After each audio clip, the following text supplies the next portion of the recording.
Hey everyone, so today I'm taking a look at one of the new super GPUs from Nvidia, which are a mid-gen refresh to the current RTX 40 series lineup. And the card I have here is an RTX 4070 Ti Super from Palit, specifically their GamingPro White Edition. I love white PC components, so I'm looking forward to checking this one out. But first, this video was brought to you by VIP SCD Key. If you head over there using my link in the description box below, you'll find they offer cheap OEM Windows 10 keys, for which you can use my discount code TPC, which gives you 25% off, bringing the price down to $17 US. Once activated, you'll be able to upgrade to Windows 11 for free. They also offer Office 2019, which you'll be able to get for only $50 US using the code TPC. So back to the video. The 4070 Ti Super should be launching at the same MSRP as the 4070 Ti, and architecturally this upgrade has been managed by cutting back the RTX 4080, which is great news because it means that you're getting the 4080's 256-bit memory bus and 16GB of GDDR6X video memory, whereas the original 4070 Ti only had 12GB and a 192-bit bus. This VRAM increase is going to be the most welcome difference, especially when AMD is offering 20GB at this price point. The 4070 Ti Super also features 10% more CUDA cores than the 4070 Ti, and the base and boost clock are actually higher than the 4080s. The memory is clocked the same as with the 70 Ti, but there's still an increase in bandwidth thanks to that 256-bit bus. In my opinion, this card strikes a great balance between looking sleek and looking gamery, and I really like the silver accents. The fans are a different shade of white to the rest of the card, but this isn't something I mind given that when you build a white PC, you normally end up with different shades of white anyway. But if this is something that bothers you, then it's something to keep in mind. So there's a metal backplate and an inner metal support plate, and the card feels really solid overall. One of the first things that caught my attention with this card is the sheer size of this pass-through cooling section on the backplate. This is the biggest I've seen so far, and there's an unrestricted grille design. I love this. I think pass-through cooling is one of the best recent trends. Compared to my GameRock 4080, the GamingPro is almost identical in length, but it's not quite as tall. It's also a 3.1 slot design, whereas the GameRock was a 3.5. But this is still very much an oversized cooler, given that the TGP is 285 watts, and that should mean low temps and quiet cooling. For power, we have a single 12V 2x6 connector, and personally I prefer the single 16-pin over multiple 8-pins. It takes up less room, which can be used for pass-through cooling instead, and running a single cable to your power supply, if it's a newer model, is really convenient and clean. But there's a double 8-pin adapter included if you need it. Next to that, there's an addressable RGB header. For outputs, there's 3 DisplayPort 1.4A ports and 1 HDMI 2.1A port, so no upgrades here over the existing 40 series cards. One negative is that this isn't a dual BIOS card, a feature which makes flashing your BIOS a whole lot less scary, but for something like that, you're looking at more premium models, which should bring you closer to the starting point of the RTX 4080 Super. One unique feature with this card is that these 4 screws can be removed, and then you can use these screws as a mounting point for your own 3D printed cover. And Palit has a couple of files on their website which you can download and use as a starting point for your own custom designs. Installing the card on my test bench, we get our first look at the RGB, and by default the card rainbows, but it's one of the brightest cards I've seen, like the pictures don't do it justice. So with the sync cable plugged into my motherboard, I can manually set the colour, and with static white it's very blue toned, but this could be down to the Asus motherboard software, and this is something you can adjust by changing the RGB values manually, but I think it looks quite sleek like this. I also think the card looks great with the lighting set to pastel tones, especially pinks and blues. So for testing, I'm using an Intel i9 12900K on an Asus Z690 ProWatt motherboard, with 32GB of DDR5 6,000 memory.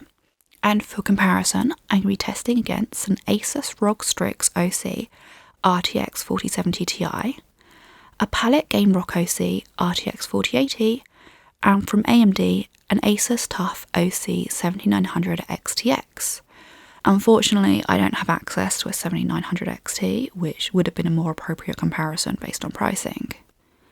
First up is Forza Horizon 5 in maximum settings, and all of my testing is going to be in 4K. Here, the Super is 4.6% better than the non-Super, which is closer than what I expected based on the CUDA core count, and this is something that I noticed in about half of the games that I tested for this video. But I rechecked all of the numbers multiple times and confirmed that these were just my results on my specific test system. In Assassin's Creed Mirage, in ultra high settings, the 4070 Ti Super manages 88 FPS. This is a much larger 8.2% increase over the non-Super, and more in line with my expectations. It is worth mentioning though that both Assassin's Creed and Forza show signs of a slight CPU bottleneck on my 12900K base test bench system. Next up is Metro Exodus PC Enhanced Edition in ultra settings. And here, the 4070 Ti Super gets 77 FPS and trades blows with AMD's flagship. Avatar: Frontiers of Pandora is one of the new games that I bought recently, and I love its approach to ray tracing as a fundamental part of the game engine that scales with the overall graphical preset, rather than as a separate toggle. In my opinion, this is the direction that gaming graphics is heading in. Testing cutting-edge games can be difficult because native 4K has almost become synthetic in nature, as no one would actually play Avatar with these settings. They would use DLSS and FSR. So don't let the low FPS here fool you. The RTX 4070 Ti Super gets 72 FPS average with DLSS quality and 100 FPS average with DLSS performance. This card is very capable of delivering a great experience on a 4K display, even if again its performance is very close to the original 4070 Ti. Next is Rainbow Six Extraction, and here the 4070 Ti Super gets a 9% performance increase over the non-Super. And in Horizon Zero Dawn, the 4070 Ti Super has a double-digit 13% performance increase over the non-Super, making it one of the games with the biggest improvements. Speaking of improvements though, I want to point out that the AMD 7900 XTX has been posting significantly better numbers in this video than it did in my review of the card over a year ago. I guess it's true what they say about AMD GPUs aging like fine wine thanks to driver improvements. Let me know if you'd like to see a video about this specific topic, as it's not one that I've covered before. So Spider-Man Miles Morales is another title where native 4K just doesn't make sense in the real world, as you'd want to make use of DLSS or FSR in this title. But a pretty much 60 FPS average frame rate in very high settings here is a respectable result. I also decided to give testing Marvel's Guardians of the Galaxy a go, because it's an underrated game, and also because it was free on the Epic Store recently, so I can see a lot of people having picked it up. But this game is brutal to the 7900 XTX, with all Nvidia cards tested beating it in average FPS. Switching to an older title, Shadow of the Tomb Raider. Here, the 4070 Ti Super manages a 72 FPS average, and this is a 7.6% increase over the non-Super. And speaking of older titles, I also tested the cards in Call of Duty Modern Warfare 2. I know that everyone would rather see Modern Warfare 3 benchmarks, but I only played the campaign in these sorts of games, and it didn't really seem worth the money. I did enjoy Christopher Judge's roast of Call of Duty at the Game Awards though. Here, I'm seeing almost identical results between the Ti Super and the original Ti, and I made sure of these numbers and that they were repeatable on my test bench. It is worth mentioning that the Strix 4070 Ti that I'm testing against is one of the highest factory overclock models of that GPU, so I can see this being responsible for closing the gap in my results in some titles. It will be interesting to see what other reviews show. For the last couple of games, I wanted to test the best of what Nvidia's technology has to offer.